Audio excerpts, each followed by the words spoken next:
Okay, folks, welcome back to Fishing Planet. Today I have a different type of video. We've been talking a lot about tournaments lately, and you guys have asked me how I practice for a tournament. Now, I want to be very clear about this. I'm not saying this is the best way to do tournaments. I'm saying this is the way I practice for tournaments. I want to be very clear about that. Although I have had very fortunate luck, just a hair over a year. In the last year now, I have made, I believe, 9 or 10 semifinals and 7 or 8 finals, including our third here at Guards and Glory. So I want to be very clear. This is how I do it. And a reason for putting this video out too is when I put them guides out for uh, uh, the tournaments, sometimes they're not until right beforehand because I want to be give you the best information I can, and also the live streams. So if you want a head start on a lot of people, this is kind of a guide on how to do them. And so we're going to start off with talking about, let's go to a private room here, about what I do when I know a tournament is coming up. This will work for any tournament. And when I say that, I mean that. I've made it now to the semifinals on every type of fish. So we'll go here and we're gonna practice like we're going after Kaniques, which is actually, I believe, at Kanique, I believe there's a semifinals and a finals here for the Chinook salmon. So the first thing I do when I know um, about a tournament and it's either new to me or anything like that, the first thing I always do is go to the lake and look at locations. Now, um, for Chinook salmon, I already know, I have a bunch of spots. You can always look on YouTube, guys, for spots for a certain fish. But this is the mark I have right here, and also kind of gives me idea of what lure I will be using to a point. Now, that's not always going to be true. Exactly what I use in the tournament.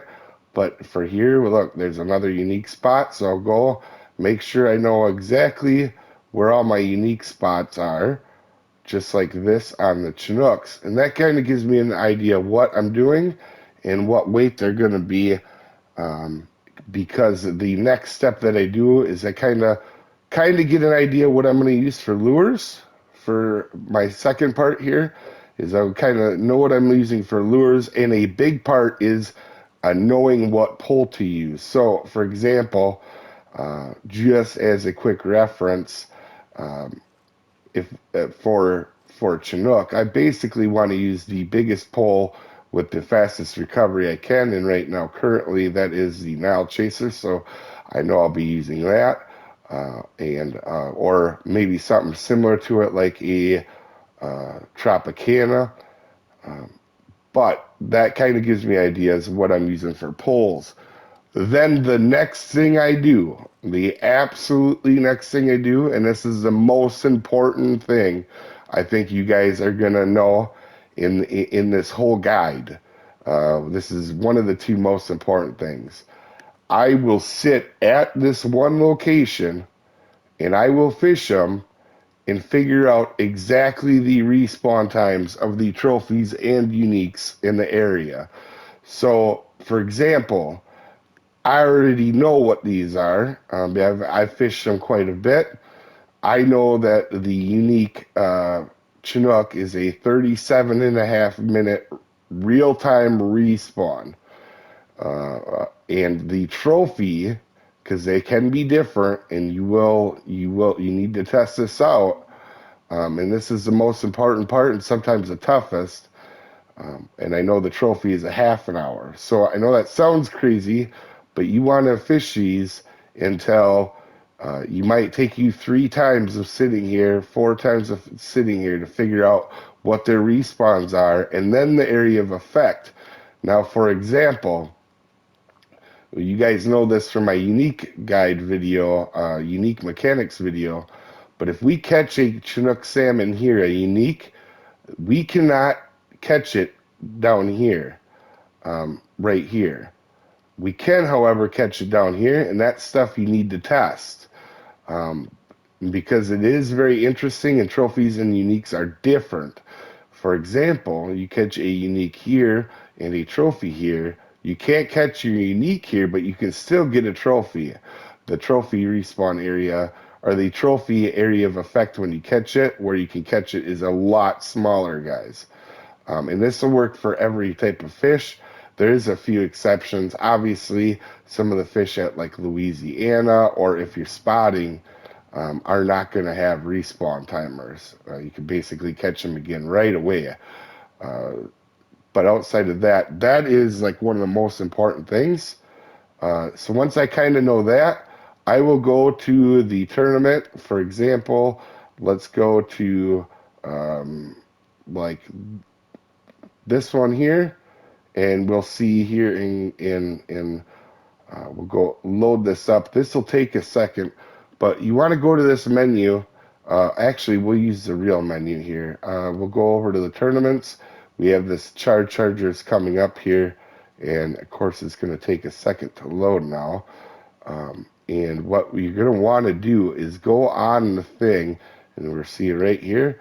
This one's at Kanik, and we're going to want to figure out what day that is. So sunny weather, 68, and you don't have to be perfect. You do, however, need to go into your custom comps, create one. For this part, you don't need to be perfect.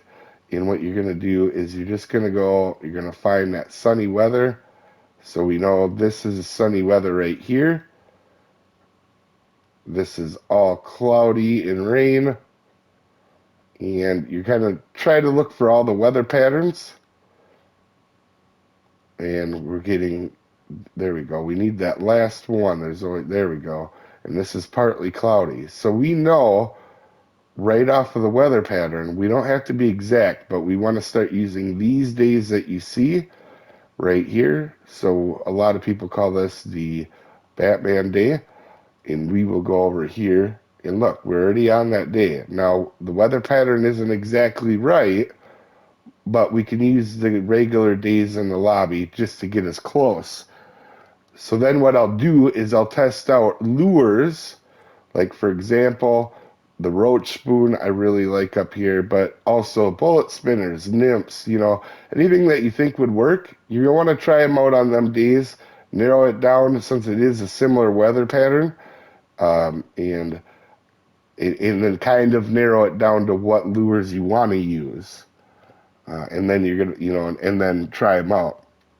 Once you kind of have an idea of what you're doing, the last step, and arguably along with the respawn timers, this most important part, guys, is you take and you set up them comps and you wait. For example, let's go look at that weather pattern again on tournaments, and let's see what it is. And this can take a while, but so it's southwest wind, 4.5, 68 on high temperature, or on high pressure, 68, 4.5.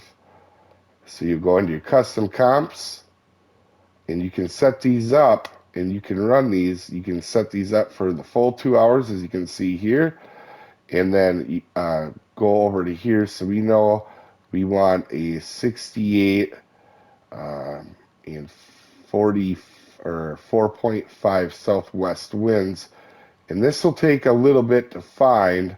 You'll have to refresh this weather pattern. Oh, right there. I believe that is it right there. So we know, and you can always go look at people's videos. Like I have all my tournaments up there. So you can figure out the start time for that, or you can kind of guess. So we know that it has to start between 10 a.m. and 3 p.m. And that is a pretty wide range. Normally they're a lot smaller. Normally it's like a 3-hour gap. but you can see we have the exact weather pattern once you know what time it's going to start. For example, I'm pretty sure this one starts at 1 p.m. You can set it up that way and then do your practice runs. And I personally always do 4 practice runs on the exact weather pattern. And the reason for that is 2, to get a feel for it. And then 3, the third one, you kind of know what is coming at you. You know when you need to move and when to test different things, like changing your depths in the water. And that kind of gives you a time frame to know how to react to things. For example, if we were doing this tournament, the theoretical Chinook tournament, if I caught one here and I was worried about my score, am I better off to go down here with 5 minutes left and try to get a trophy, or have 15 minutes to get a trophy, or 5 minutes to try to get a unique down here, which is, it's hard to catch and reel a Chinook in less than 5 minutes, or it can be. Or do I go take the last 15 minutes and go for a trophy Chinook here? So that's kind of why you want to run them practices. You want to get a feel so you're not going into them blind. And then by the 4th one, you do your final practice run. And by the time you get to that point, you kind of know what to expect for your scores. And then one thing I want to add too, so even if you guys watch a guide, like when I put out Quanchkin, for example, this last run, we did the Quanchkin guide because I had made it. Now, if I'm still in the tournament, I just do a live stream so you guys can watch exactly what I'm doing, and you can ask questions. But if we are doing a tournament, if I have a tournament guide out, you definitely want to practice it at least twice. And that way you get a feel for it. And if you're not, you don't expect to make it. You got to really practice. Even if you get the direct spots and information from somebody, you still really need to practice it yourself to really get a feel for what's going to happen in that tournament. You can watch any guide you want. It doesn't mean you're going to make it. In practicing, at least 2 runs on that will help. But anyway, I know this is a longer video, but I feel like this was an important one, and a lot of you guys want to know this. And anyway, guys, hopefully this helps you out. We'll see you next time, folks.